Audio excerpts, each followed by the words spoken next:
अगर आप किसी ऐसे इंसान से मिले जिसे देखकर आपको लगता है कि वो आपके लिए परफेक्ट है और थोड़े दिनों में आपका मैरिज है, तो आप क्या करोगे? हेलो फ्रेंड्स, आज की हमारी मूवी द इंटीमेट इसी स्टोरी लाइन पर बेस्ड है। वीडियो स्टार्ट करने से पहले मैं आप सबसे रिक्वेस्ट करना चाहता हूँ, आपको वीडियो अच्छा लगता है तो प्लीज इस वीडियो को लाइक कर दीजिएगा, कमेंट भी कर दीजिए, इस चैनल को बहुत सपोर्ट मिलता है। अब बिना किसी देरी के एक्सप्लेनेशन स्टार्ट करते हैं। इस मूवी में किसी भी कैरेक्टर्स के नाम उन्होंने नहीं दिए हुए, हम इनका नाम के और क्रीम रखेंगे। मूवी स्टार्ट होती है और हमारी मेन कैरेक्टर जो है क्रीम, वो एक वेडिंग ड्रेस ट्राई कर रही है। अब थोड़े ही दिनों में उसकी शादी होने वाली है। वो एक दिन अपनी बिल्डिंग की लिफ्ट में थी। उसी लिफ्ट में फिर के इंटर करता है कि हमारा और एक मेन कैरेक्टर है। के पास एक कंटेनर है जहाँ पर उसने सब उसका सामान रखा हुआ है। क्रीम नोटिस करती है कि वो अफ्रीका जाने वाला है। वो देख रही थी तो के कहता है कि ज़ेनिबार है। उस जगह का उसने नाम लिया। कहता है मुझे लगा कि तुम इंटरेस्टेड हो। क्रीम कहती कि ऐसा कुछ भी नहीं है।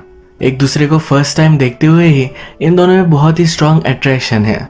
कि क्रीम से कहता है कि हमारी लिफ्ट नीचे जाने तक अगर लिफ्ट में कोई भी नहीं आया तो तुम्हें मैं ड्रिंक के लिए लेकर जाऊंगा। क्रीम पूछती कि ऐसा क्यों? कहता है कि क्या तुम्हें बताना पड़ेगा? वो उससे फ्लर्ट कर रहा था। लिफ्ट नीचे आ गई, फिर भी इनके लिफ्ट में कोई भी नहीं आया, पर क्रीम वहां से चली गई। इसके बाद थोड़ी देर में अपने काम के लिए क्रीम एक जगह पर आती है। इसी के पैरेलल में उसी जगह पर हम के को भी देख सकते हैं। के की कंस्ट्रक्शन की जॉब थी, उसका अब जॉब चला जा चुका है तो उसे अफ्रीका जाना पड़ेगा। इस सीन में हम देखते हैं कि के का कोवर्कर उसके पास बात करने के लिए आता है। कहता है कि अगर तुम अपने बॉस की बात मान लेते तो एक कंपनी अभी भी सही रहती। जिस तरह से बिजनेस में बेंट होना चाहिए उस तरीके से के नहीं होता। उसकी वजह से उसकी कंपनी डूब गई, पर सारे एम्प्लॉयज के पैसे उसने खुद से दिए हैं। ये एम्प्लॉय इसके लिए थैंकफुल था। यहाँ पर बात कर रहे थे तभी के नीचे क्रीम को नोटिस करता है। वो एक एड्रेस ढूंढ रही थी तो उसे हेल्प कर देता है। उसे देखकर वो बहुत ही सरप्राइज्ड है। उसे मजाक में कहता है हमें मिले बहुत दिन हो चुके, कैसी हो तुम? क्रीम उसे इग्नोर कर देती है और वहां से आगे जाती है। वो एक्चुअल में एक ज्वेलरी डिजाइनर है। वहां पर वो डिलीवरी करने के लिए आई हुई थी। वो फिर वॉशरूम गई और अपने फियांसे को कॉल लगाती है। उसे बोर हो रहा था तो फियांसे से कहती है कि मुझे तुम लंच पर मिल सकते हो। उसका फियांसे उसे मना कर देता है। वैसे भी ये दोनों आज एक बिजनेस मीटिंग के लिए मिलने ही वाले हैं। क्रीम फिर आसपास की जगह देख रही थी तो एक लाइब्रेरी में वो आई। वो बुक्स देख रही थी, पर अचानक से के ने उसके पास आकर उसे सरप्राइज कर दिया। वो घबरा गई और उसी वजह से उसे एक पेपर कटाया। के फिर उसे सॉरी कहता है, जल्दी से जाकर उसके लिए एक बैंडेज लेकर आता है। क्रीम अभी भी उससे कोई भी बात नहीं कर रही। उसे अलग अलग बहुत सारे क्वेश्चन पूछता है। क्या तुम यहाँ वर्क करती हो? तुम आज क्या करना चाहती हो? उससे कहता है मेरे साथ तुम टाइम स्पेंड करो। क्रीम पूछती है मैं ऐसा क्यों करूँगी? वो कहता है कि तुम बोर लग रही हो। वो उसका नाम पूछता है तो कहती है कि मेरा नाम एक लड़की है। वो कैसे उसका नाम पूछती है तो के भी कहता है कि मेरा नाम एक लड़का है। ये फिर चलते चलते एक मूवीज और गेम्स के शॉप में आए। यहाँ पर जब मूवीज के बारे में बात करते हैं तो इनमें एक अच्छी बॉन्डिंग होती है। क्रीम को स्केरी मूवीज पसंद नहीं है। ये कहता है कि रियलिटी इस स्केरी मूवी से भी स्केरियर होती है। ये दोनों फिर डिसाइड करते हैं उन्हें हॉरर मूवी देखनी है। यहीं पर इस शॉप में प्राइवेट मूवी स्क्रीनिंग के लिए स्टूडियो था जहाँ पर ये मूवी देखते हैं। मूवी देखते देखते के डर जाता है तो क्रीम का हाथ पकड़ लेता है। इस पर वो बहुत हंसती है। मूवी देखने के बाद ये बाहर आए। ये क्रीम से कहता है कि आज मेरा कोरिया में लास्ट डे है, शायद तुम लास्ट पर्सन हो जिससे मैं मिलने वाला हूँ। ये खिड़की से व्यू देख रहे थे तो के क्रीम के बहुत ही पास आ गया।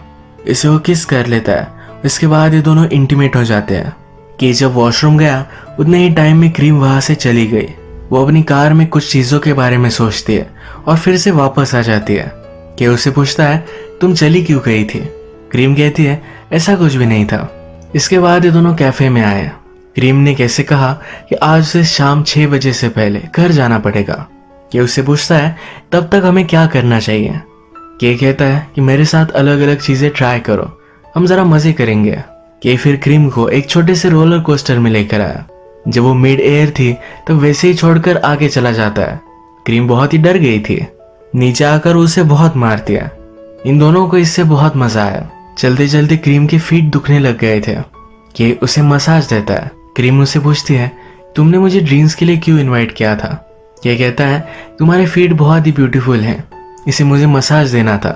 ये चीज़ी डायलॉग सुनकर क्रीम उसे कहती है, मुझे पता था कि तुम ऐसा ही कुछ कहोगे। इस पर बहुत हंसते हैं। के ने फिर से क्रीम को पकड़ लिया। क्रीम कहती है कि हमें कोई देख लेगा। ये कहता है कि मुझे कोई फर्क नहीं पड़ता। इसके बाद अब क्रीम का जाने का टाइम हो चुका है कि उसे लिफ्ट दे रहा था। क्रीम को एक कॉल आया जिसे वो इग्नोर कर दिया। इससे जरा वो नर्वस हो गई थी क्योंकि ये कॉल उसका फियांसे का था कि क्रीम को गाड़ी के कंपार्टमेंट से सिगरेट निकालने के लिए कहता है। क्रीम जब निकाल रही थी तो वहाँ एक लड़की की फोटो है। वो उससे पूछती है ये लड़की कौन है। क्रीम कहता है कि कोई भी नहीं। वो उसके बारे में बात नहीं करना चाहता। क्रीम बार बार पूछती है, फिर इस पर वो चिढ़ गया था। क्रीम को जहाँ जाना था के ने उसे वहाँ ड्रॉप कर दिया। कहता है मैं तुम्हारे लिए यही वेट करूंगा, अगर तुम चाहो तो ये रात हम साथ बिता सकते हैं। क्रीम कहती है मुझे 30 मिनट्स दो, अगर मैं वापस ना आई तो प्लीज मुझे हेट मत करना। आज क्रीम का उसके फियांसे के साथ एक बिजनेस का डिनर था। वहाँ रेस्टोरेंट तक वो पहुंची पर उसे अंदर नहीं जाना था। वो फिर से केक के पास आ जाती है। ये दोनों एक पार्क में थे। के एक ब्यूटीफुल सा सॉन्ग सुन रहा था तो ये सॉन्ग वो क्रीम को सुनाता है। कहता है कि आज रात मुझे लगता है कि मैं यही सोऊंगा। ये मेरी यहाँ एक लास्ट रात है तो मुझे आसमान के नीचे सोना है। क्रीम फिर केक के साथ शॉपिंग करने के लिए आई। वहां पर अलग अलग आउटफिट वो ट्राई करती है। केक को बहुत बोर होता है। फाइनली वो एक आउटफिट चूज करती है। अपने खुद के कपड़े स्टोर में रख देती है और वही आउटफिट पहनकर वहां से भाग जाती है। इसके बाद ये दोनों एक गेमिंग पार्लर में आए। यहाँ पर उन्होंने इतना शोर शराबा मचाया कि सब लोग डिस्टर्ब हो रहे थे, लेकिन इससे कुछ भी फर्क नहीं पड़ने वाला था। ये दोनों बाहर घूम रहे थे तभी अचानक से बारिश आ गई। इन दोनों को फिर से इंटीमेट होना था तो एक होटल में आकर वो इंटीमेट हो जाते हैं। इसके बाद ये डिनर करने के लिए बाहर आए। यहाँ पर क्रीम फिर से पूछती है जिस लड़की की तुम्हारे पास फोटो है वो कौन है।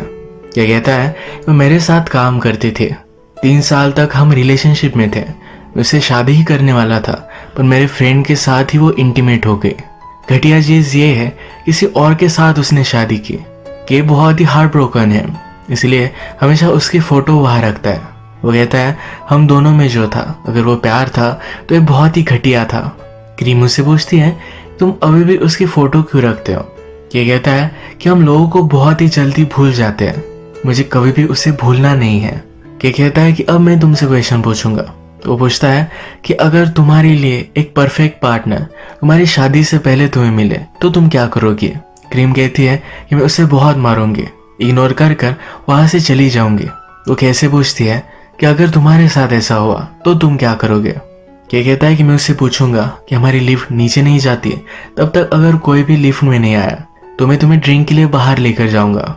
ये वही चीज है जो के ने फर्स्ट टाइम क्रीम से पूछी थी। क्रीम को 10 बजे फिर से घर जाना था। ये दोनों बाहर आए और क्रीम उससे पूछती है क्या मैं तुम्हें पंच कर सकती हूँ। यानी कि क्रीम को लगता है कि के उसके लिए परफेक्ट है। ये उसे पंच करती है और के उसे गले लगा लेता है। क्रीम कहती है हम दोनों में कोई भी अटैचमेंट नहीं हो सकती, हम दोनों ने एक दूसरे को प्रॉमिस किया था। वो फिर वहां से चली जाती है। जहां पर वो वेट कर रही थी वहां के भी उसके साथ वेट करता है। क्रीम का फिर फियांसे आया और उसके साथ वो गाड़ी में आगे चली गई। क्रीम और उसका फियांसे ये 7 साल से एक साथ है। वो उससे पूछता है कि तुम उसे डिनर के लिए मिलने वाली थी, तुम आई क्यों नहीं। अब हमारी शादी होने वाली है तो शायद तुम्हें टेंशन आ रहा है। ये सब कुछ चीजें मैं समझ सकता हूँ। क्रीम और उसके फियांसे ट्रैफिक में थे तो के भी उनका पीछा करता है। क्रीम अपने फियांसे से पूछती है कि अगर हमने शादी कैंसिल कर दी तो क्या होगा। इस पर फियांसे कहता है कि मुझे गुस्सा मत दिलाओ। ये दोनों फिर एक कैफे में आ गए। फियांसे कहता है मैरिज कुछ बड़ी बात नहीं है, इसे तुम ज्यादा सीरियसली मत लो। क्रीम पूछती है या तुम मुझसे बोर नहीं हो गए। वो कहता है सब लड़कियां 7 साल के बाद एक जैसी बन जाती है, मुझे शादी करनी है तो मैं तुमसे ही करूंगा। और प्यार क्या होता है, प्यार भी तो यही है। ये दोनों बात कर रहे थे तो इसी रेस्टोरेंट में फिर से के आ गया। वो अपने फियांसे से कहती है क्या तुम्हें पता है कि मैं दिन भर किसके साथ थी। वो के की तरफ पॉइंट करती है। वो फिर के पास आए, उसके मुंह पर उसने पानी मारा। ये सब तमाशा देखकर फियांसे वहां से चला जाता है। कि क्रीम के पास आकर कहता है कि यह बहुत ही इम्पल्सिव था। वो कहती है हमारे बीच डील थी, तुम्हें मुझे छोड़ देना चाहिए था, उसका मूड सही नहीं था। तो कहती है मुझे चीयर अप करने के लिए कहीं लेकर चलो। ये दोनों फिर एक क्लब में आए। क्रीम को उसके फियांसे का कॉल आता है। कहता है कि मैं सबको समझ सकता हूँ, तुम्हें भी कभी कभी फीलिंग की जरूरत है, तुम आज रात उसके साथ जो भी करो, इससे मुझे कुछ भी फर्क नहीं पड़ता। कल से हमारी जो रिलेशनशिप थी यही हम कंटिन्यू करेंगे। ये फियांसे भी उसी क्लब में था कि और ये फियांसे एक दूसरे के आमने सामने आए। ये फियांसे कहता है क्रीम का अच्छे से ख्याल रखना, वो सिर्फ तुम्हें यूज कर रही है, ज्यादा अपने होप्स मत बढ़ाओ। इसके बाद के क्रीम के पास आया। जब ये दोनों इंटीमेट हो रहे थे तो क्रीम अपने फियांसे को कॉल लगाती है, उसे जेलस फील कराने के लिए सब आवाज सुना रही थी। इससे के बहुत ही चिढ़ जाता है, कहता है मुझे तुम समझती क्या हो, या जब मेरे साथ थी तो उसी को इमेजिन कर रही थी। इस पर इन दोनों का झगड़ा हो गया। ये दोनों इस क्लब से चले गए और फिर से एक पार्क में मिले।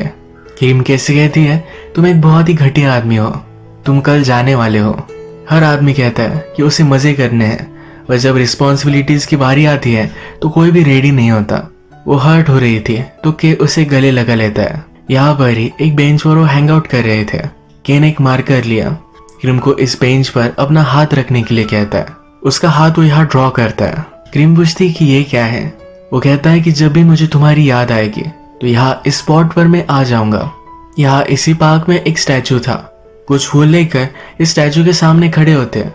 जिस तरह से वेडिंग वॉज लिए जाते हैं, इसमें कमिटमेंट तो करते हैं पर हर क्वेश्चन के बाद नो कहते हैं, यानी कि क्या आप पूरी जिंदगी एक दूसरे के साथ बिताएंगे, इस पर ये दोनों ना कहते हैं।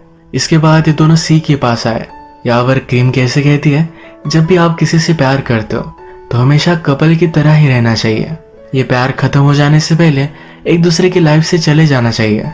इसके बाद ये दोनों एक वाइन शॉप में आए कि शॉप ओनर से कहता है कि आज ही हमारी शादी हुई है, मेरे पास कोई भी पैसे नहीं है, तो क्या तुम मुझे वाइन गिफ्ट कर सकती हो। कि हमेशा बहुत ही चार्मिंग होता है तो इसलिए ये ओनर उसे एक गिफ्ट कर देती है। इसके बाद ये दोनों फिर से होटल में आए। केक को अब जाना पड़ेगा तो क्रीम उसे शेविंग करने में हेल्प करती है। के यही शेविंग क्रीम के शोल्डर पर लगाता है। वहां पर एंजल लिखता है। इसके बाद ये दोनों एक दूसरे के साथ इंटीमेट हो जाते हैं। क्रीम कहती है कि चलो एक दूसरे को हम स्टोरी सुनाते हैं। के इंटरेस्टेड नहीं था तो खुद सुनाना स्टार्ट करती है। वो कहती है कि जब मैं छोटी थी तो हम सब क्लासमेट्स के पास कोई भी शार्पनर नहीं था। एक लड़की के पास था तो हमेशा उसकी पेंसिल बहुत ही शार्प रहती थी। मेरी मदर कभी भी मुझे शार्प पेंसिल नहीं देती थी, थोड़ी सी ब्लंट रखती थी। एक दिन मैंने मेरी पेंसिल को बहुत ही शार्प किया था। मैंने जब उससे राइट किया तो जल्दी से टूट गई थी। तब मुझे पता चला कि मेरे पास हमेशा जो ब्लंट पेंसिल रहती थी वो लाइफ लॉन्ग है। ये जो कन्वर्सेशन है, यहाँ पर क्रीम अपने फियांसे और केक को कंपेयर कर रही थी। उसका फियांसे उसके लिए लाइफ लॉन्ग कमिटमेंट है। केक के साथ उसकी रिलेशनशिप एक शार्प पेंसिल की तरह है जो कभी भी टूट सकती है। अब सुबह हो गई तो एक जगह पर ब्रेकफास्ट करने के लिए आए। क्रीम को पीने के लिए थोड़ा सा वार्म वाटर चाहिए था। कि उससे पूछता है कि हम दोनों क्यों नहीं डेट कर सकते, तुम्हें जो भी चाहिए वो हम कर सकते हैं। क्रीम कहती है कि हम आज ही मिले और बहुत बार एक दूसरे के साथ इंटीमेट हो गए, और हमने कंटिन्यू किया तो कितना कंटिन्यू कर सकते हैं, 1 मंथ, 2 मंथ, 6 मंथ। इसके बाद हम एक दूसरे से बोर हो जाएंगे। मुझे अभी अभी वार्म वाटर चाहिए था पर तुम उठे भी नहीं। अगर तुम मेरे लिए केयर करते तो तुम्हारे साथ मैं डेट पर आ सकती थी। ये दोनों एक दूसरे से पूछते हैं कि क्या तुम खुश हो, पर ये दोनों खुश नहीं हैं। इसके बाद क्रीम ने केक को एक ब्रेसलेट दिया जो बहुत ही टाइट बांधती है कि उसकी हमेशा याद रखे, इसलिए उसने वो दिया था। के कहता है कि तुम इसे कितना भी टाइट बांध लो, कभी ना कभी ये टूटने वाला ही है। क्रीम कहती है तुम मेरी एक अच्छी मेमोरी हो, मैं इसी तरीके से तुम्हें याद रखना चाहती हूँ। इसके बाद उसने कैब की और वहां से वो चली गई। इसके बाद कुछ टाइम गुजर चुका है। जिस पार्क में के और क्रीम मिले थे उसी पार्क में उसकी शादी हो रही है। वो फिर से उसी बेंच पर आती है जहां पर के ने उसका हैंड ड्रॉ किया था। क्रीम का हैंड ड्रॉ करने के बाद के ने अपना हाथ भी ड्रॉ किया था। ये देखकर वो अपनी लाइफ से मूव ऑन करती है। इसी तरीके से मूवी एंड हो जाती है। जो भी इस मूवी का पॉइंट था ये क्रीम ने उसकी पेंसिल की स्टोरी में हमें बता दिया था। आज का वीडियो हम यही खत्म करते हैं। अगर आपको वीडियो अच्छा लगा तो प्लीज इस वीडियो को लाइक कर दीजिएगा। मैं बहुत सारी मूवीज लेकर आता रहता हूँ तो प्लीज इस चैनल को सब्सक्राइब कर दीजिए और बेल नोटिफिकेशन आइकॉन दबाने मत भूलिएगा। फिर से मिलेंगे और एक नई मूवी के साथ, तब तक के लिए थैंक यू और आप अपने आप का ख्याल रखिए।